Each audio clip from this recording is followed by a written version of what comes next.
Gaano kasinto-sinto itong si Robin Hood Padilla? Abay nagalit guys. Pinagalitan ang isang reporters at sinasabi niya na wag niyo akong huhusgahan. Yes guys, sinabi yan ni Robin Padilla na ayaw niya daw pong hinuhusgahan siya. Pero yung kanyang gesture, yung kanyang galaw, yung kanyang pananalita, kahusga-husga naman. So ngayon guys, itong reporter kasi nagtanong na kung papaano niya daw na-handle itong mga negativity, mga backlash na nangyayari sa kanya dahil nga sa pagsuporta at pagkampi niya kay Pacquiao. So hindi naman intensyon ng reporters na sabihin na kumakampi siya, pero yun naman talaga yung yung mukha ni Robin Padilla na kumakampi siya. Abay itinanggi niya.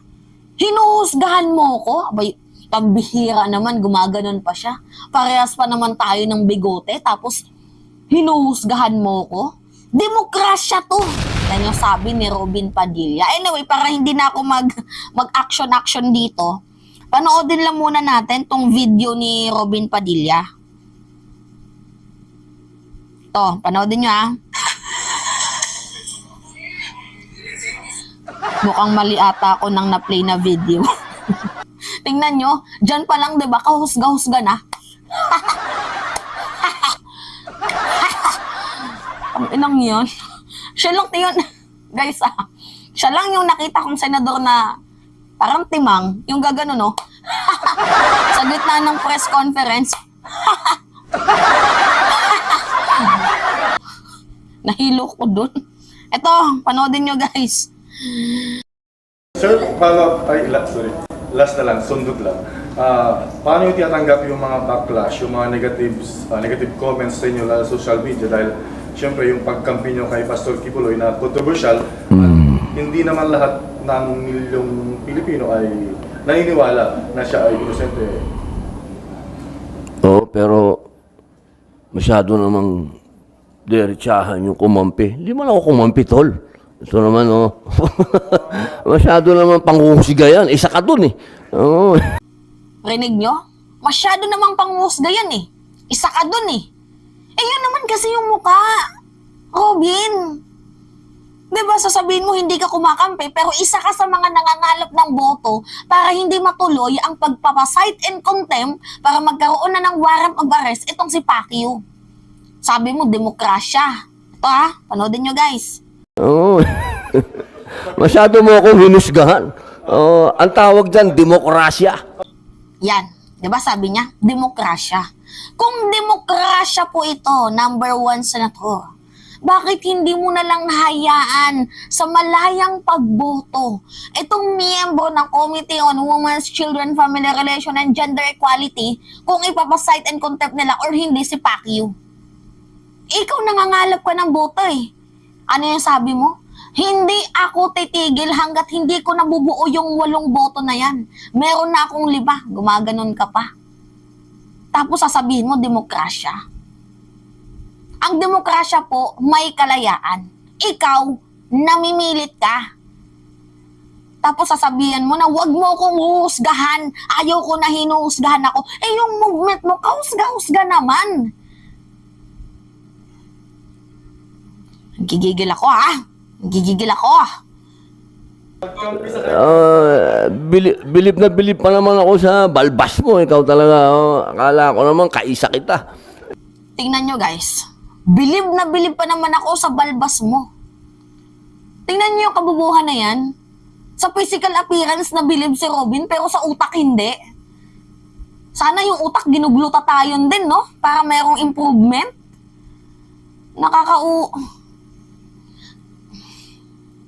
Perfect combination talaga sila. Perfect. Ang perfect mo.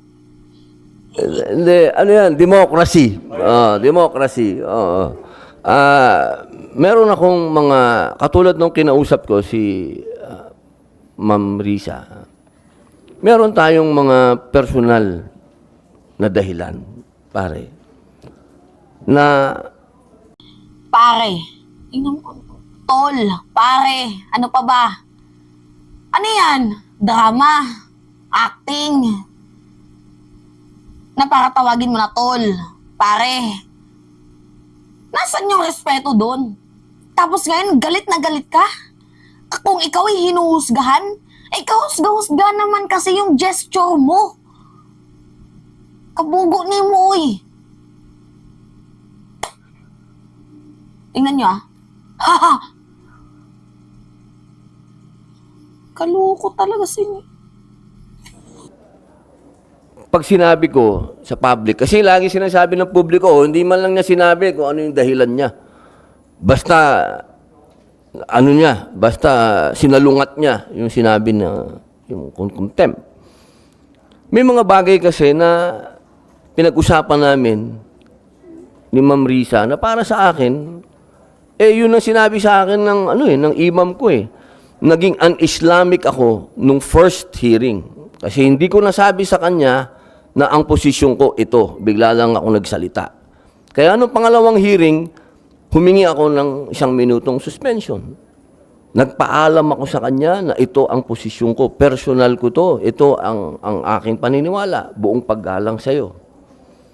Hindi ako yung klase ng tao na mag-grandstanding sa hearing at pagiging chairman ni Ma'am Risa, aagawin ko sa kanya. Ayokong mang sapaw dito. Ayaw niya daw maging grandstanding, ayaw niyang maging sapaw, kasi ang chairman daw si Risa Ontiveros. Hindi ka naman talaga makakasapaw, wala ka namang isasapaw. Ano yung isasapaw mo? Kabubuhan? Ako kasi yung tipo ng tao na ayokong maging grandstanding. Kailan ka pa naging grandstanding?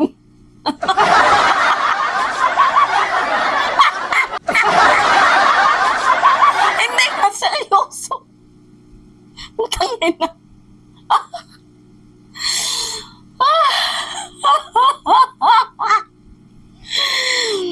Ayaw niyang maging grandstanding, ayaw niyang mangsapaw. In the first place, wala ka namang maisasapaw kasi wala ka namang matinong argumento.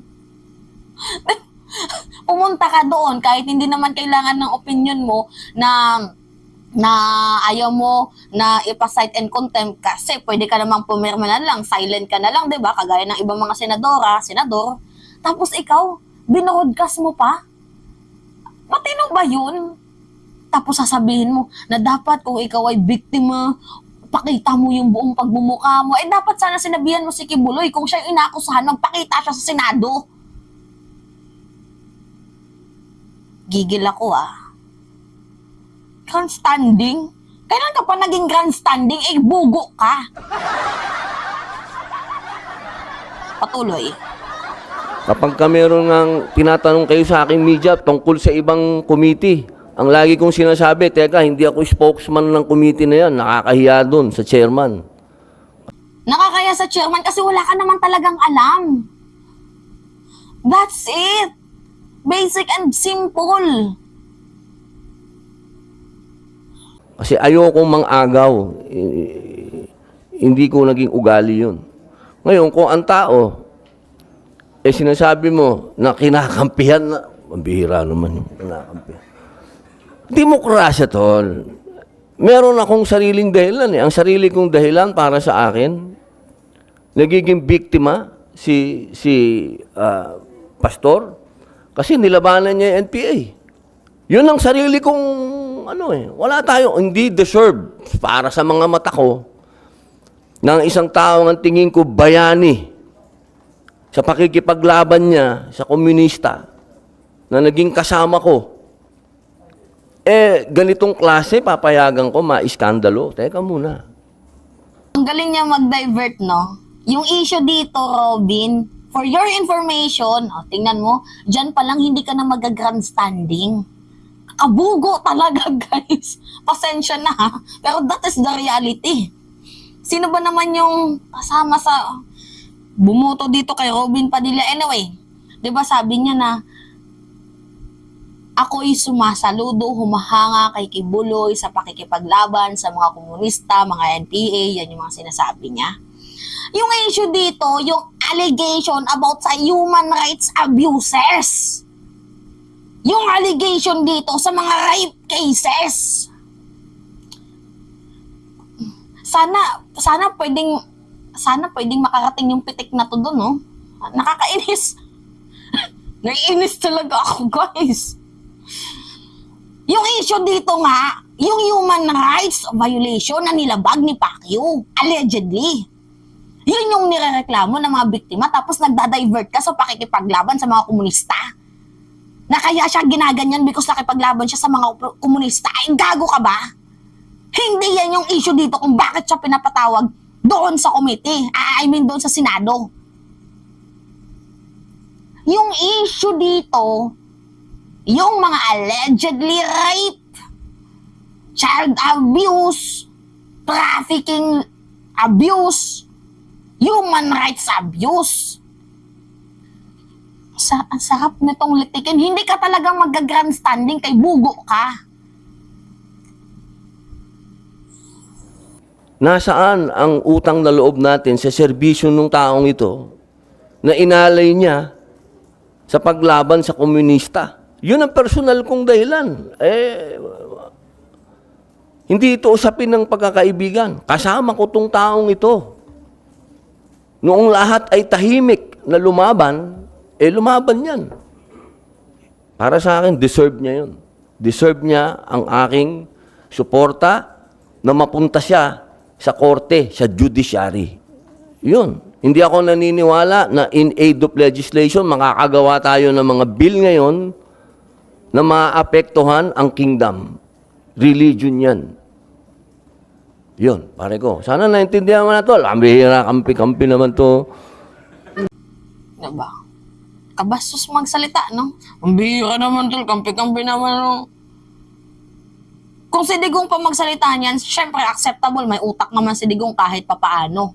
Kahit gumanon pa siya, kahit magmura-mura pa siya, kahit acceptable pa kung si Digong magsalita ng ganyan. Ikaw, wala ka nang alam, tapos pag ganun-ganun ka pa ng bigote, grandstanding.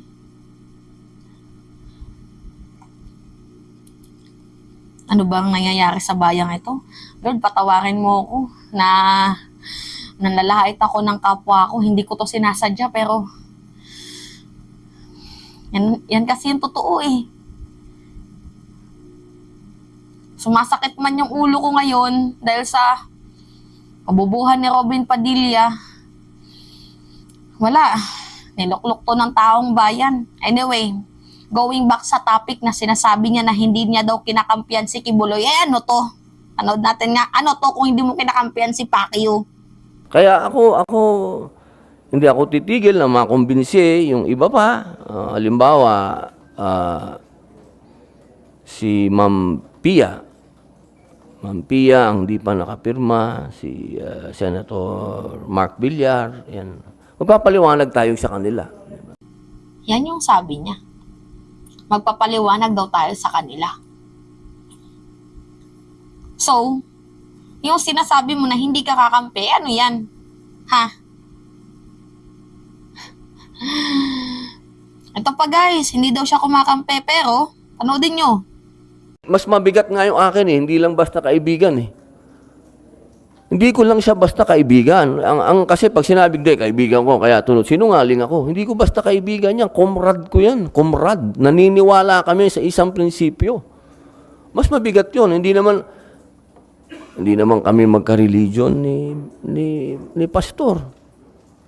Hindi naman kami magkababayan. Hindi naman ako tiga Davao. Naniniwala ako sa prinsipyo niya. Mga panahon na walang tumutulong sa akin dahil ako naman ay walang pera sa kampanya, wala akong pambayad ng helicopter. Hindi, meron akong pera pero para sa mga anak ko. Hindi ko gastusin yan sa politika. Hindi ako naniniwala dun. Yung helicopter niya, pinahihiram niya sa akin. Diba? Hindi ka makampi. Pero, pinapakita mo na nagbabayad ka ng utang na loob. Utang ina na mo ka? Utang ina mo ka? Utang ina ka? Utang ina mo? Utang ina mo ka?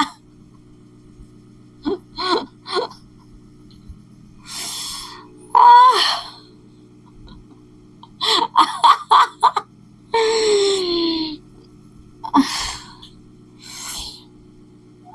Natatawa na lang ako, guys. Tulong, help! Help! Ang dami nating problema. Dumagdag pa to. Alam nyo, guys, naniniwala talaga ako sa kasabihan na less talk, less mistake. Hala eh. Puhunan yung kabubuhan para kay Robin. Sorry, Lord. Ayokong mang-judge. Ako, that is the reality. Hindi daw kinakampihan. Huwag daw siyang husgahan. Eh, yung galaw niya, kahusga-husga naman. Yawa. Ewan ko ba dito? Kabugo ba? Tapos saludo ko sa kanyang kabayanihan. Yung mga taong nagbigay ng effort para sa bayang ito, sa pakikipaglaban sa komunista. Given na, sabihin na natin na tumulong siya. Pero yung issue dito, about sa rape, human rights abuses, child abuse.